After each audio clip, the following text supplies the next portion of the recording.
si qarsoodi ah ayaad waxaad qayb kastoo ka mid ah qalbigayga adigoo aan igala tashan hase yeeshee nasiib daro waxaa iga sii xanuun badan adigoon soo dhammaystirin isku keenidda qaybtii kalineed qalbiga inaad ilowday kelmadda waan ku jeclahay markaad ii timid aad igu tiri ma aqaan wixii igu dhacay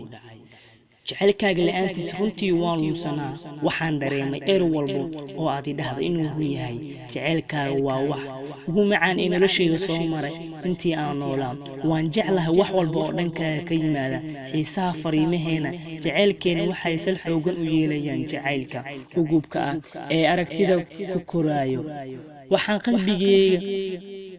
waxaad qalbigayga ka samaysay mudul salkiisu adag yahay haddana ay ka buuxaan xiiso farxad iyo ififaarad hami nolol cusub ma ogtahay macaan badanay inuu qalbigu uusan ogolaanayn inuu qanco hadduu kaa waayo